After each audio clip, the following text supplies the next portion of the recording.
So as I said, welcome to the SIGIST 9th webinar this year. Today we're going to be talking about what testing means today, so very contemporary. We've got a fantastic lineup of speakers here on the panel.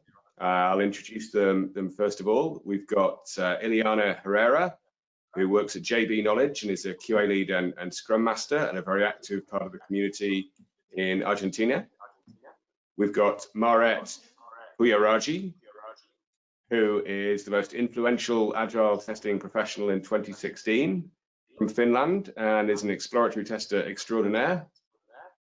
We've got Gerrard, who's a consultant, teacher, author, webmaster, programmer, tester, conference speaker, rowing coach, and publisher, and won the EuroSTAR Testing Excellence Award in 2013.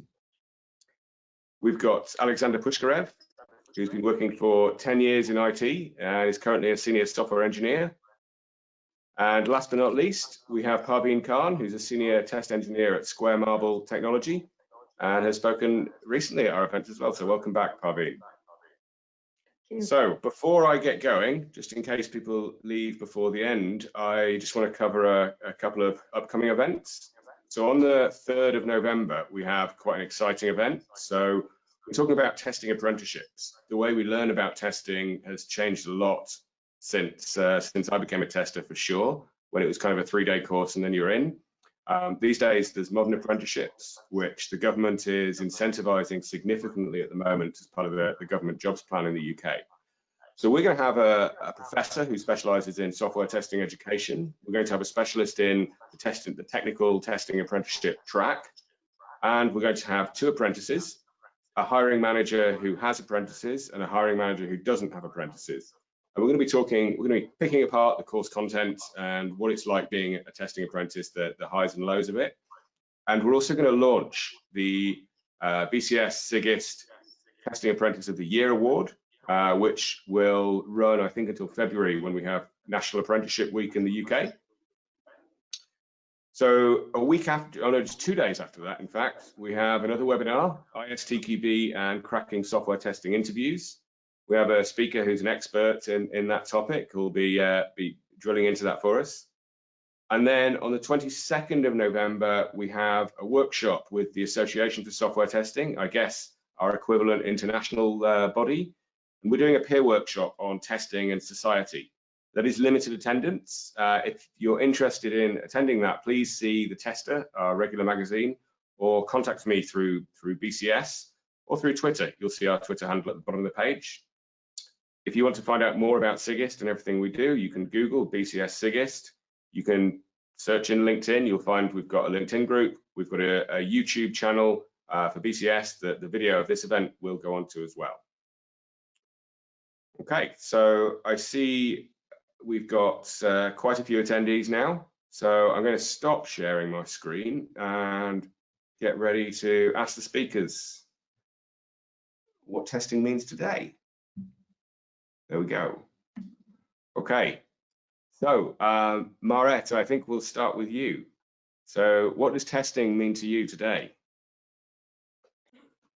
So I'm taking this very contemporarily, and I had a conversation today with one of our team's developers, and they told me that their principle has always been that whatever you build, that's what you maintain, that's what you run. And kind of like if you build it, you run it. That's the principle. And I realized, listening to them and talking to them, that that's not what testing is. If anyone built it and we need to run it, that testing does. So testing to me is this idea that there's more than what we built and it still needs to run for us. Okay, very good. Thank you. And Paul, what do you think? What does testing mean to you today? You should come off mute there, otherwise people won't be able to hear you.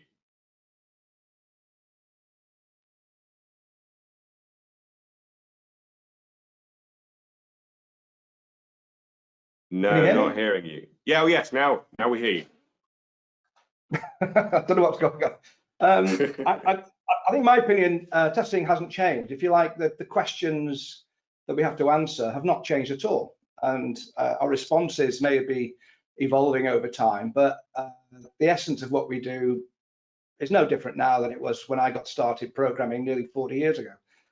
The questions of scope and how much testing is enough, how do we make choices of this test above that one? How do we prioritize? How do we communicate, our plans for testing? How do we communicate the outcomes of testing? These are all the same problems, but we're slowly evolving over time, I think. I think in the industry, there's a kind of we're in a period of kind of turmoil in some ways, because some people are leaving waterfall behind, but some people are sticking with waterfall because it's the best in their context.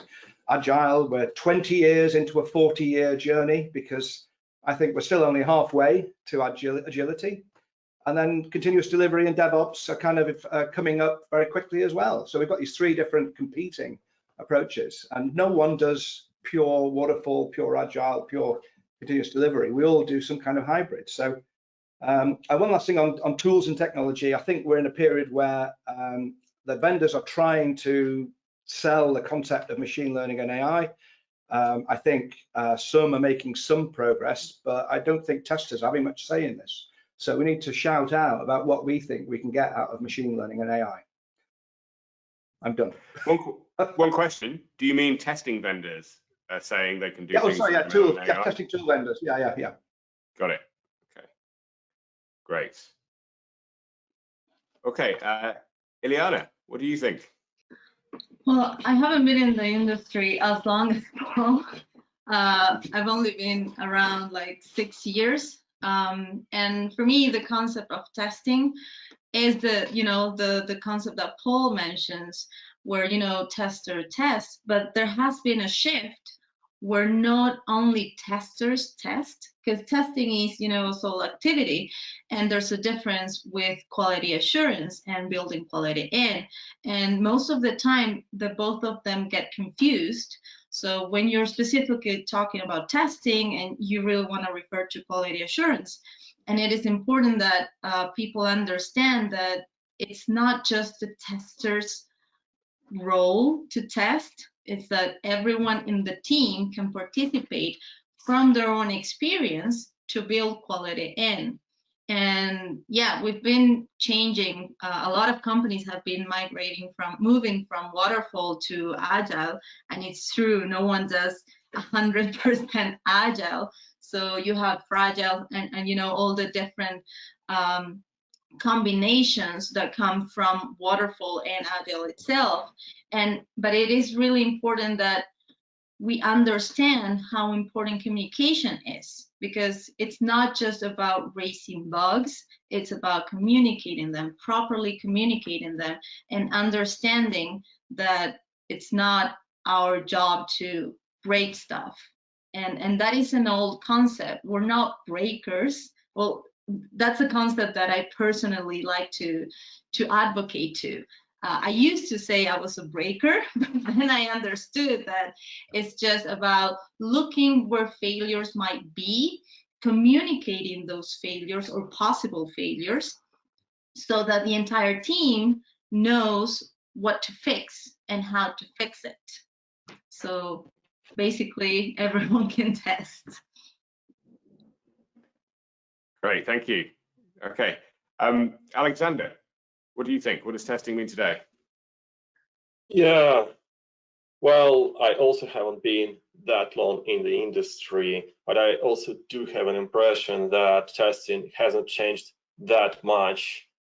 And I see testing as one of the most prominent tools of reducing uncertainty and risk management in the product. We have a product that we built somehow, and now we need to have a way to assess to measure our expectation about how good this product possibly to ship, to use in a particular circumstances. And originally, a while ago, testing was the only way to do this. So we would take the product, we would make something with the product, perform the experiments, try hypotheses, do stuff, and then we will reduce the uncertainty. Nowadays, what has changed? It's not about the testing, it's about other ways of reducing this uncertainty, and probably about working with risk. If you can't reduce the uncertainty, you can reduce the impact, but it's still, in a sense, a technique that reduces uncertainty by experimenting and performing tests of the hypothesis, and a technique of risk management. I think that's the wording that I prefer the most. Great, thanks, Alexander. And Parveen.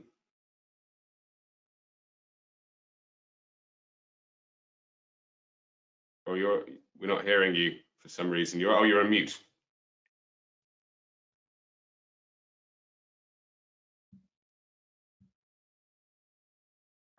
Try now. Can you hear me now? Yes. Yes. You. Okay. Yeah. So yeah, testing to me, like I've not been quite long, but yeah, 6+ years. So I think I have seen a lot of change between the period of time since I started until now, how testing has evolved. Basically, I think it was when I started, it was more like, even now a lot of companies have the same feeling, like testing is more like just checking the developers' work, or just trying to, like, checking, like, just trying to check some kind of work, or having some test cases or something like that.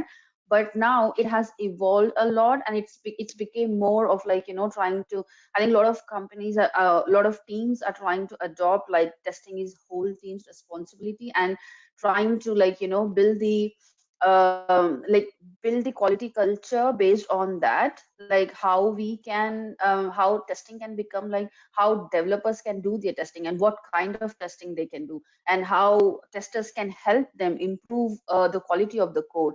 And it has become more like, what kind of, it's not about just picking up the tools, but more of like, what kind of tools can we pick to help us in having more effective testing. So I think for me that shift was, it's more of like shifting left and shifting right as well. It's more being like testing very, very important integral part right now. It's because earlier I mean, for me, like, especially like when I was working earlier, it was more like, yeah, it's like towards the end of the cycle, you have to check, yeah, that's it. Like, you don't have your you don't have the to say your opinions about the testing, or how the product, what the state of the product is. So now it's more of like, we are users advocate, like testing is more like a data or a feedback for becoming more like a users advocate, or maybe product qualities metric or something like that. So I think for me, this is what testing has become right now. Yeah. Okay, thanks, Parveen. So picking up on a number of themes there, I think a really big one is the tools that we use to test, and as in the communication tools, the responsibilities that we have doing testing and quality work, and really that whole team approach. But I think one of the big ones is that move to a more agile mindset. And I think that underlies a lot of these changes. So I'm going to start there.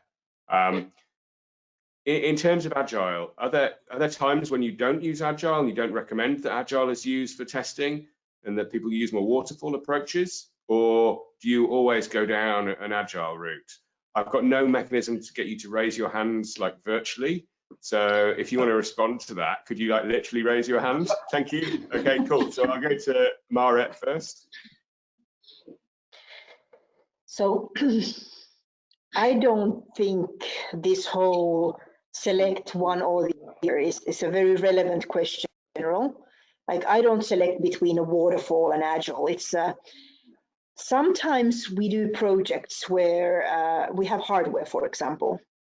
And for people working with hardware, it's very clear that they have this idea of a design phase, then there's an implementation phase, and then there's a manufacturing phase.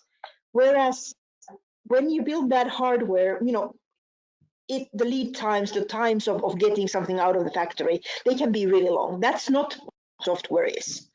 So trying to force software into this, what we call waterfall, feels very artificial to me.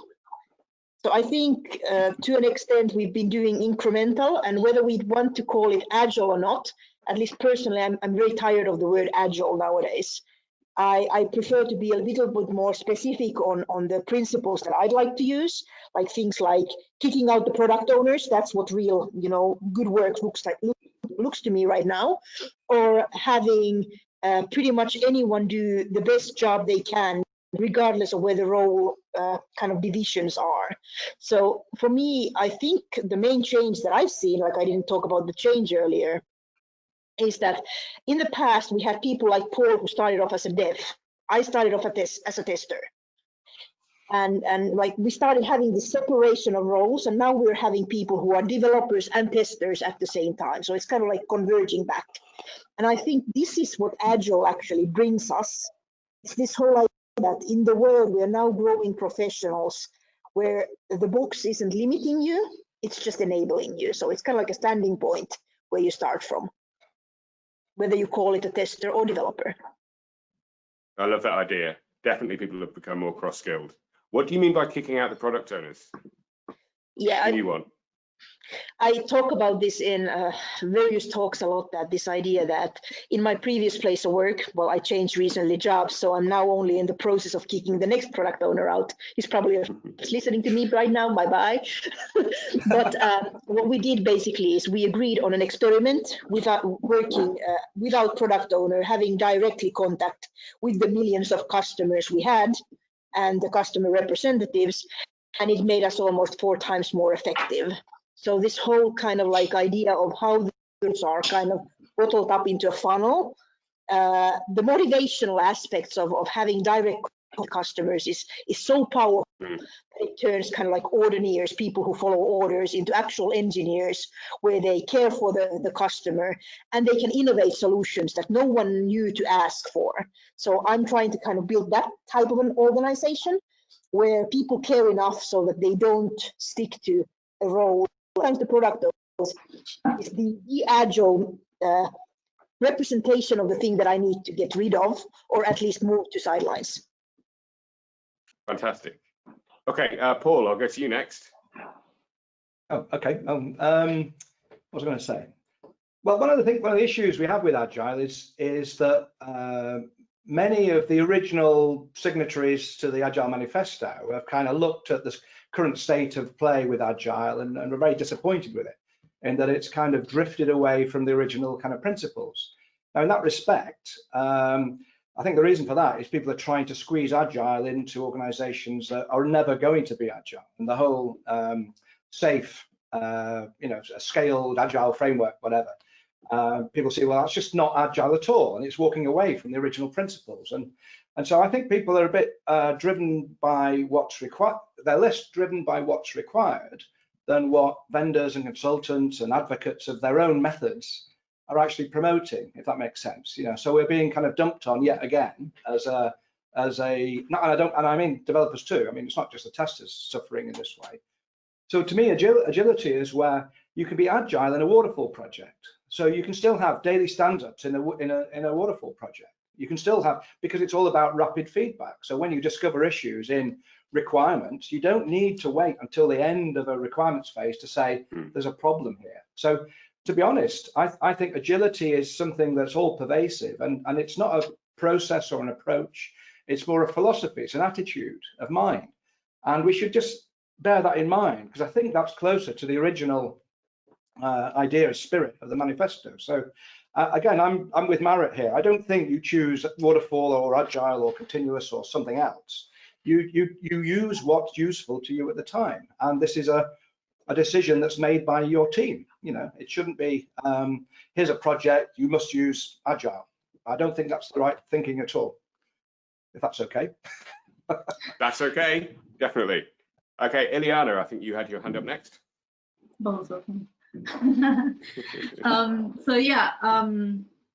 Well, speaking of choosing between agile and waterfall, first of all, there's an important thing that must be mentioned, is that a lot of companies are choosing agile because they think it will solve their problems, and it won't. So just saying that you're agile or just having daily stand-ups won't get you to work in a Agile framework environment, like Paul mentioned. So it is an attitude, and it is something that you have to build. So you just wake up one day and you have all these stand-ups and all these ceremonies, but you're not being Agile. But there is a good side on Agile, and there's a lot of value to it, that comes from implementing that.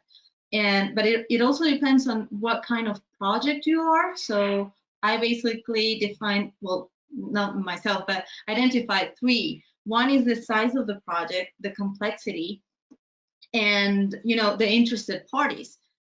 There's no right answer on, okay, this project you'll have to use waterfall. It's ultimate, someone's decision. So if you ask me, I would choose waterfall in smaller projects where the budget is very tight. There's no, when time reduced, the project is simple and small, and you don't have a lot of time to deliver. I would use Agile in an environment where the project is more complex, we have more time to deliver, the client is highly involved, so you have different iterations where you deliver and show them. And it also having that delivering fast in a way where the client can be involved, you mitigate a lot of risks. And the reality, or at least my reality, I have never encounter a client that really knew what they wanted. So it's always, I want A, but at the end they wanted Z. And I worked in both frameworks, so waterfall and Agile. And now I'm working in one that's Agile. You can never say you're completely Agile, because that's something that you need to continuously build. But we have adopted some Agile concepts to a waterfall project, so for Agile. But yeah, the value that agility brings is, again, communication and delivering. So if you have your daily stand-ups, like Paul mentioned, in a waterfall environment, that's okay, because you're getting that fast feedback. But yeah, it's not a yes or no answer. There are a lot of factors that you need to think through when choosing one or the other. And sometimes, your company will say, just move and work in an Agile environment, and you'll have to transition, and it's going to be hard, really, really hard. I have no desire in kicking my project owner because I'm a Scrum Master as well. So the important side on that project is that we work hand in hand, and that we work elevating the team morale, the velocity. It's a lot of work around communication and people, and getting them to own what they work on, because eventually it's the whole team's responsibility. So yeah. Thanks, Ileana. Very good. Alexander. Yes, thank you very much. So what I would like to bring in here is that I think that waterfall is used like a boogeyman, and to some extent Agile has become this new boogeyman. But if I'm not mistaken, the whole waterfall stuff originated with the paper written somehow 50 years ago, something like this, called Managing Development of the Large Software Systems, which, if I'm not mistaken, and I remember the paper right, was about developing software for space ships. And when you look at this from that angle, the waterfallish stuff starts to make lots of sense, because you probably can't have a frequent releases on a spaceship which is somewhere near Venus. And that's one thing. The other thing is that I also agree with Paul that nothing stops you from being agile in a waterfall project, because agile is not about frequent releases, iterations, ceremonies. Agile is about, well, if you read through the manifesto, it's about common sense, about thinking of bringing more value than documentation and stuff. And documentation also can be value in particular circumstances. So I would probably say that there is no dichotomy between waterfall and agile. What there is, if there is a dichotomy, on not the dichotomy, the choice of how long we can plan far ahead, and if we can't, or if we should not plan far ahead for years or something, then we probably can use something where our planning span of weeks, of months, or something like this. But it works vice versa, that if we have a product that must be stable in a span of years, then there will be we will have to do some kind of waterfallish stuff with this, one way or the other. And I like the Kinevin model as well, which somewhat may be suggesting what kind of process you may use here and there. And Kinevin model was nice in bringing this notion of the environment, that the environment tells you what kind of process you probably should use. But it also works the other way around, because changing your process, you change the environment as well.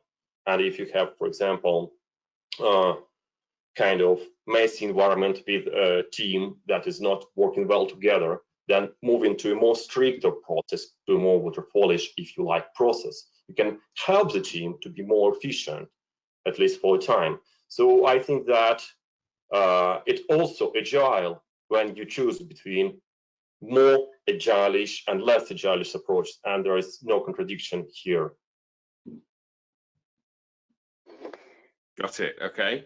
So I'm hearing a lot of things so far. I'm hearing size, complexity, environment, dependencies, your hardware. Are you building a spaceship? Parveen, I don't think I saw your hand go up, but do you want to add anything? Yeah, I just want to add something.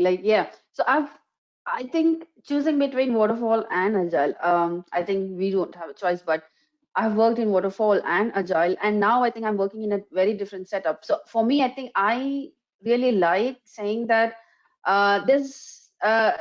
as Paul said, agile is about agility, right? It's not about enforcing some kind of process or just follow these ceremonies or just do this and this is how you will call like it is an agile process or this is waterfall.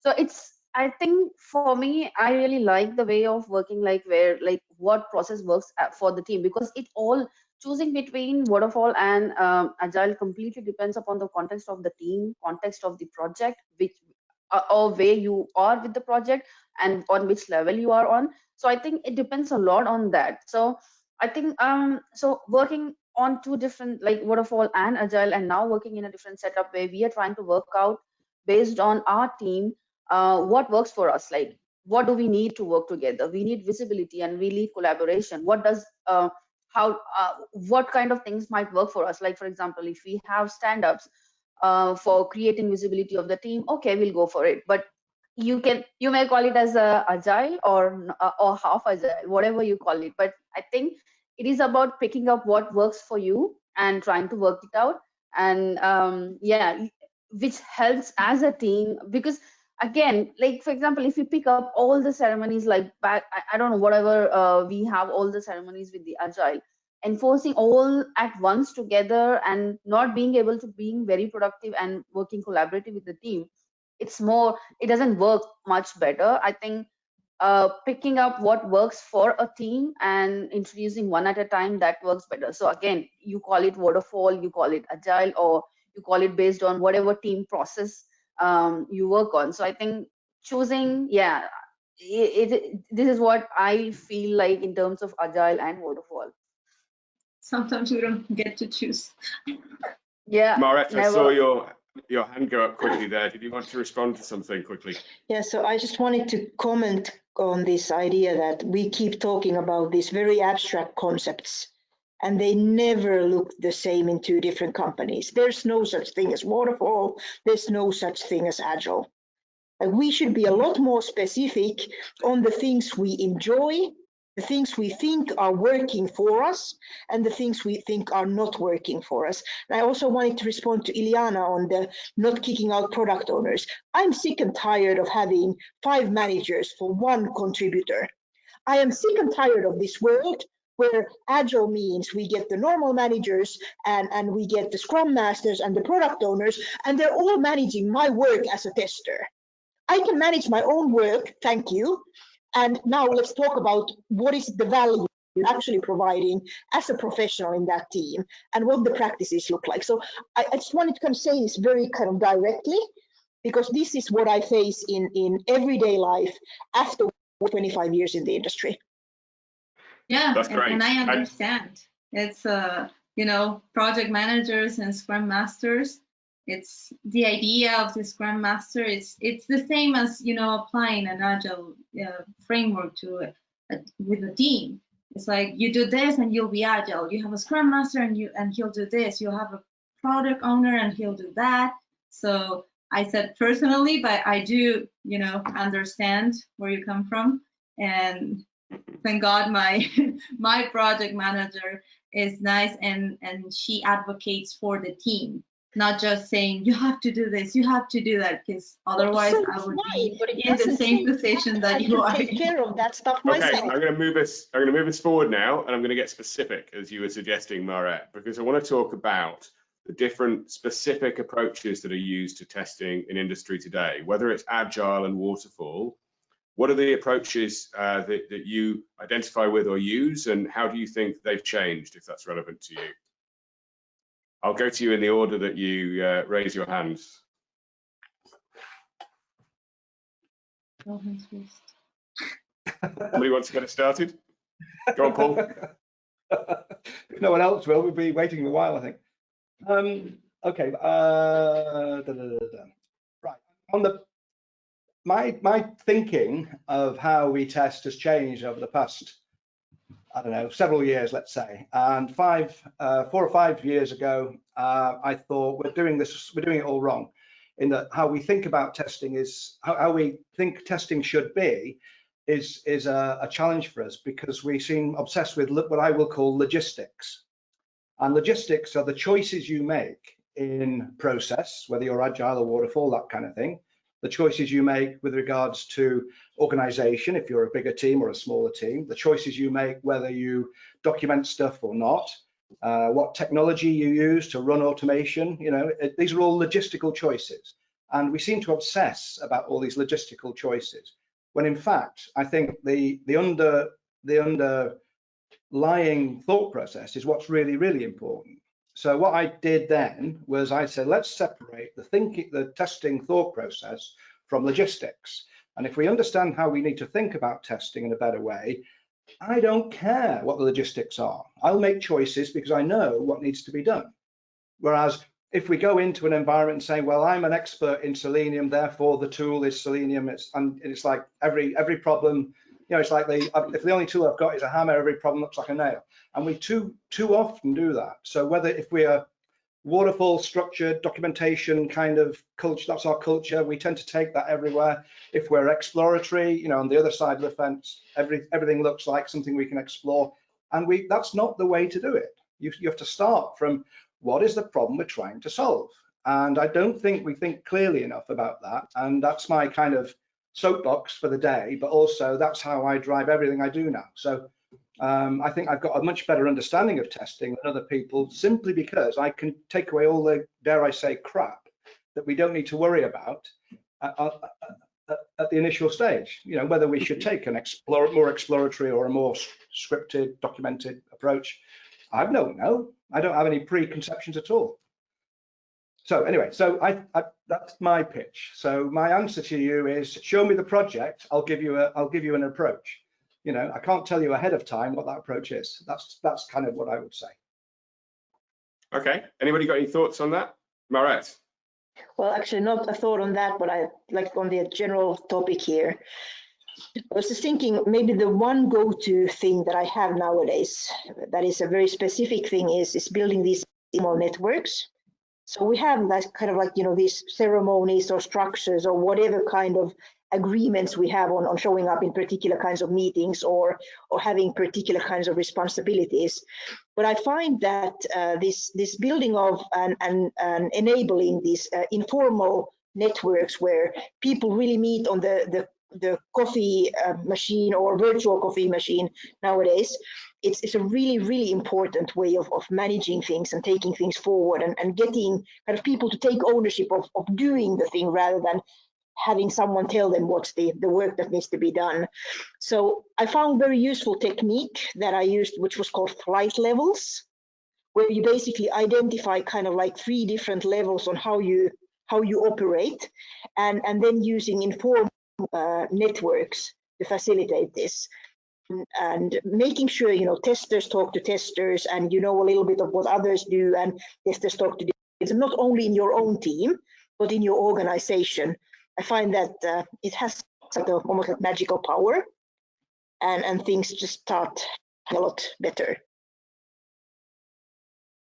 Great, thank you. Ileana, did you want to jump in as well? Yeah. Speaking, you know, about what tools to choose and what approach to test, yes, it depends on what your project is. If you have a project that, you know, security cannot fail, then you go heavy on security testing. There are projects where I wasn't allowed to do performance testing, and that was okay because of the type of project that we were managing. But in others, it really depends. And when it comes to tools, sometimes you get asked to do, like for me personally, test cases are just so tiring. And the first time that I came across, you know, I had to use Sapphire and I had no idea how to use it, but the company requested that we did, and I saw no value on that specific type of test case, you know, the structure itself. So we came to an agreement where we would use those, but on the side, we would just use mind maps as well, because that worked for the testers in the project. Because it also depends on how do you define yourself and what type of tester you are. Like me personally, I like to explore more. So when it comes to me jumping into a project to test, I would prefer to do that instead of, you know, verifying test cases. But sometimes you have to do that, right? So we cannot escape that reality to deliver, you know, this story on where the product stands, because that's something that's our job. You know, we say, wait, this project is here. This is what we suggest we do. We can move forward or backwards eventually. Personally, the QA team that I manage does not decide if we go live or not to have a release, but we deliver information. So it really depends on the people, what type of testing they do, what tools you're asked to use, and the agreements that you come to. So what Maaret mentioned about speaking to other people across the company, that's really good, because sometimes you'll think that a tool is, you know, suits, but you have no idea of another existing tool. So once you discover it, talking, you know, in the water machine or cooler, it opens your mind and you discover a whole new world that you could apply or not. It will depend. But having those conversations is really important. Thank you. So there's, Alexandra, I'll come to you first, then I'm going to go to an audience question. Alexandra, go ahead.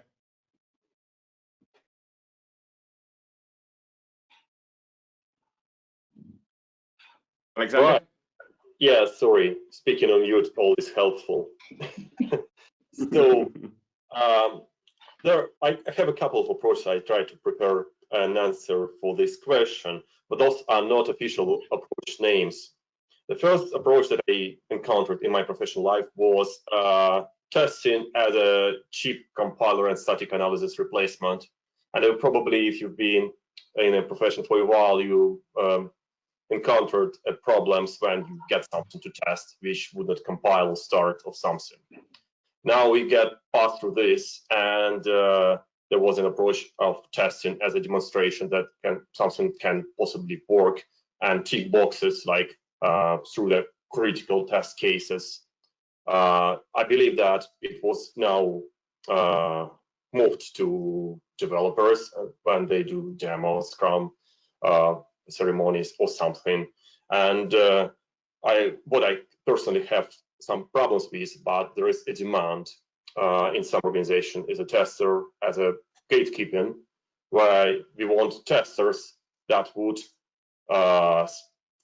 scream, "You shall not pass," until the decision is overridden by some top management.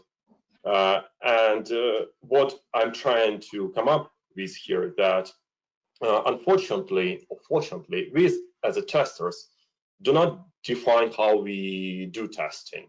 There is only one thing which is certain here, is that we try to find out a truth about a product and present it in some useful way. But what kind of truth people interested in is not for us to decide, and what kind of time allocation we have for this, what kind of tools we can use to this. That basically is given to us, and probably the most bitter circumstances you may find yourself in is when you as a tester being asked about your expert opinion, and then you give this opinion, and people will say you that, well, that's not how we do testing here. Then why do you ask me about how we should do the testing?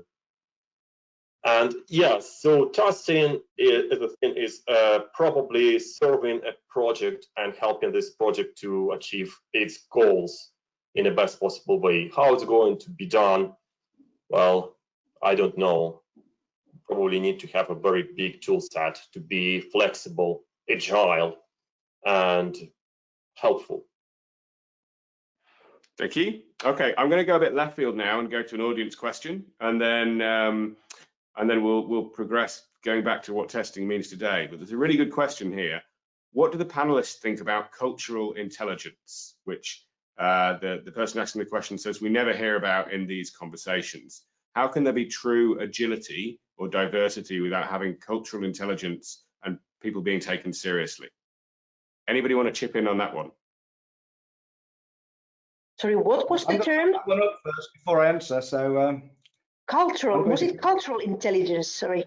Cultural intelligence, so the ability to be able to interact with people from different cultures and different backgrounds. Oh, is that all? Right. I can jump in. Ileana? Cool. Yeah.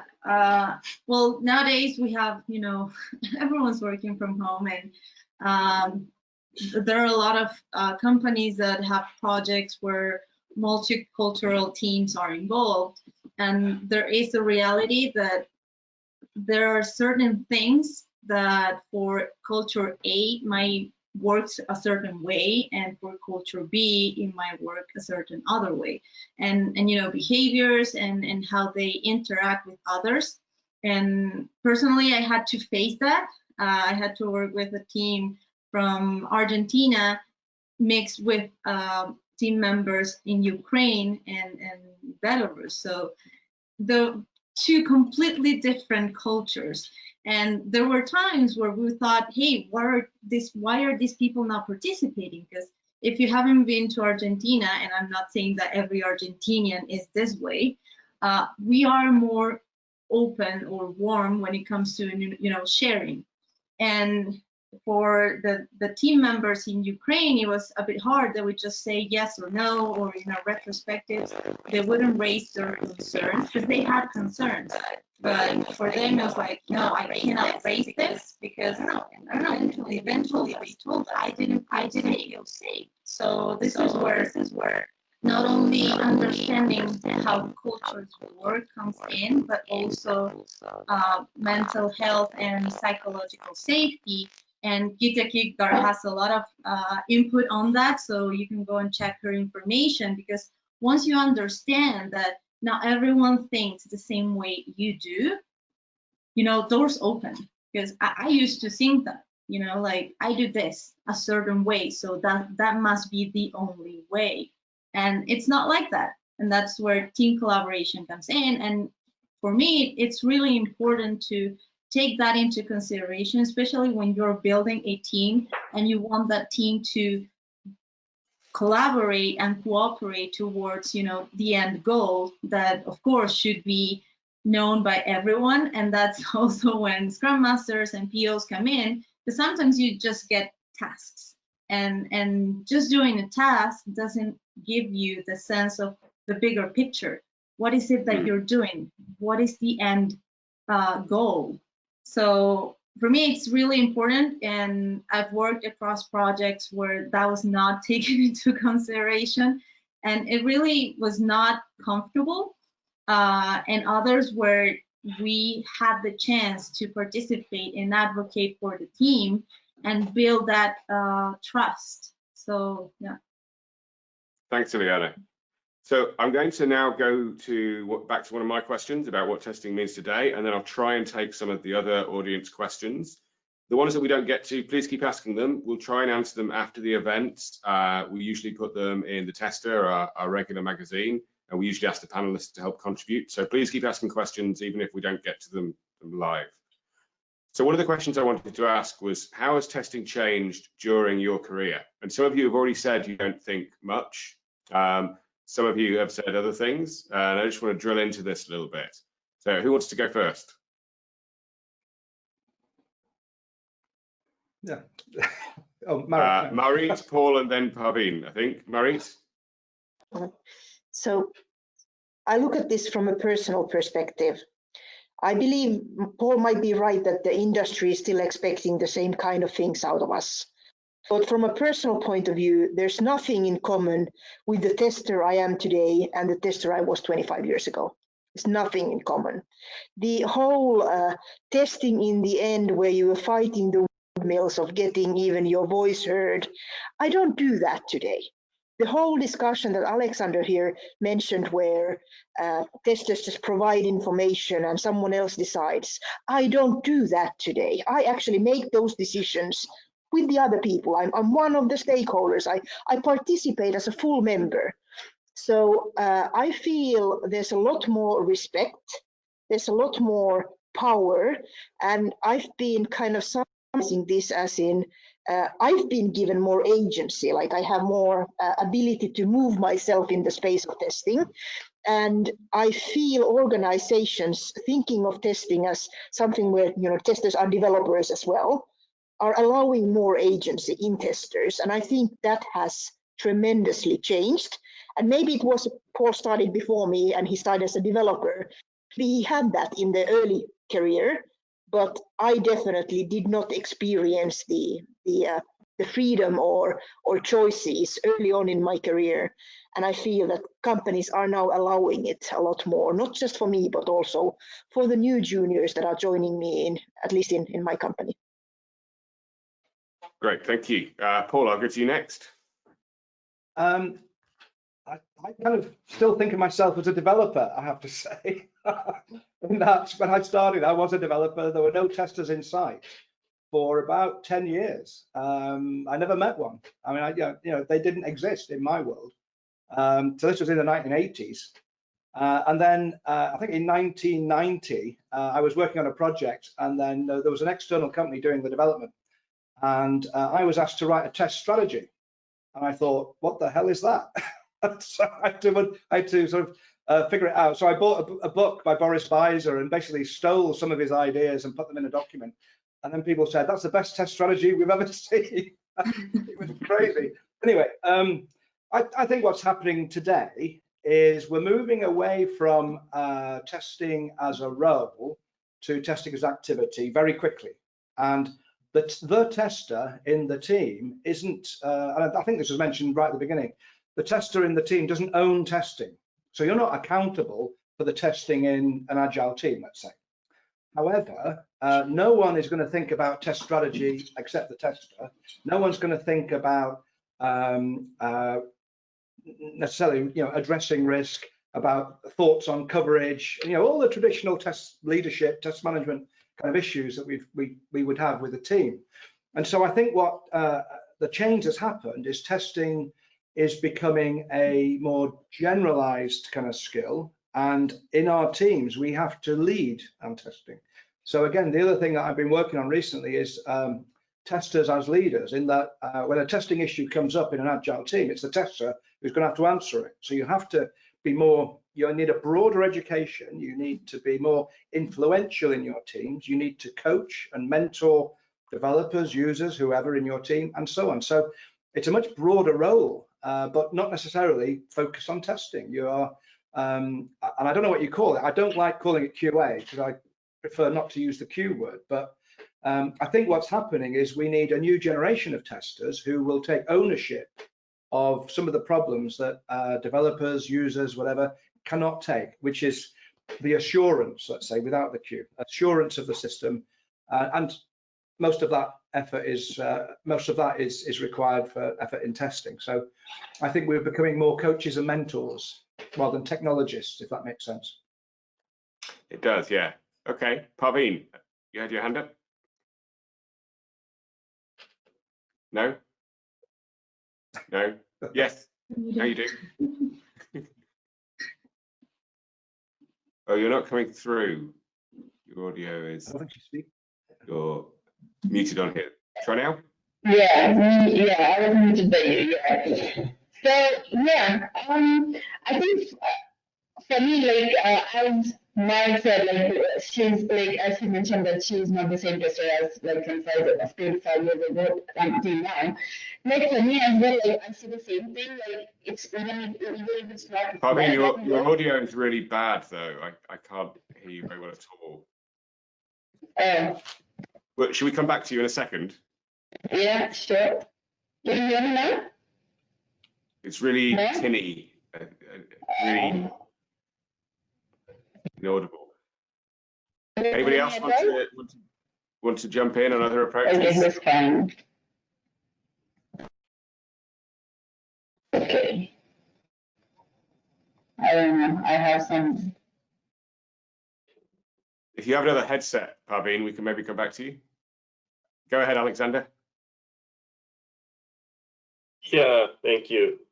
So in regards to what has changed in testing throughout my career is I'm pretty much aligned with what Paul was saying, that we as testers probably need to be more influential, and to some extent, if like 10 years ago when I was starting, tester or testing would be considered as an entry-level position. If you want to be a developer, you start as a tester, then probably become a developer.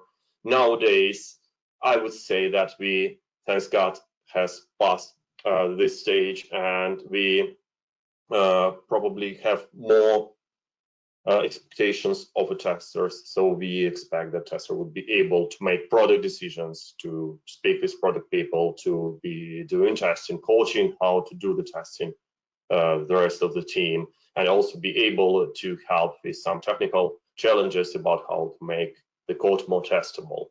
So what I'm trying to say is that the role of testing is definitely evolving, and expectation of what we should be doing is also evolving, and it's probably not a test anymore, probably not a QA as well, because of the Q, and in my case, A word, because I have very lots of difficulties with the word assurance here, not the word quality, which I'm much more comfortable with.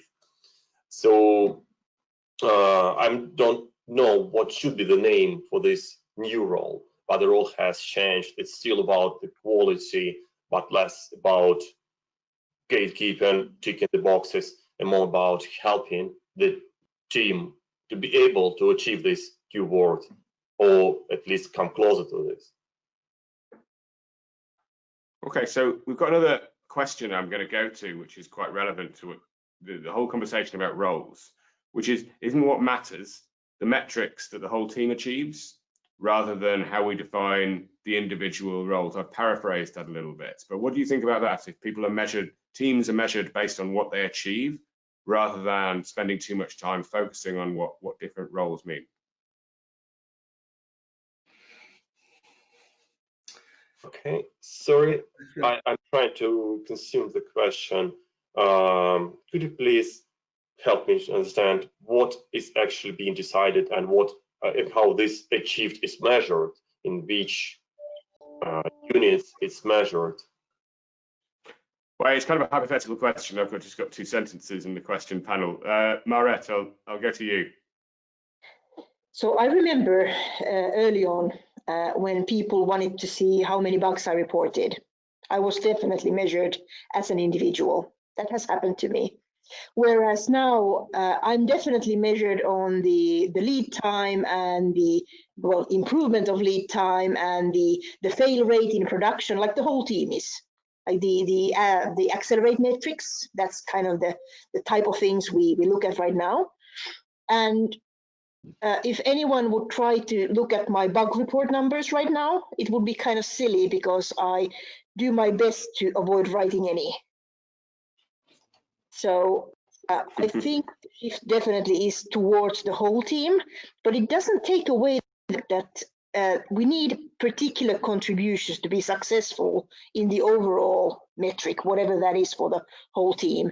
And it might mean that it's good to have someone who has kind of like whole space for quality, if nothing else. That's the role. I don't like the assurance or the quality word, but hold space for these conversations. It's what I find myself doing a lot. Great. And Paul, what do you think? Yeah, I mean, no one should be measured by the number of bugs that are found. I mean, that's meaningless because if you're testing very high quality software, you don't find many bugs, you know, it's crazy. Anyway, and if it's crap software, you find millions. I mean, that's just not the way to go. So what you've got to do is to say, well, okay, how would we want to be rewarded and recognized?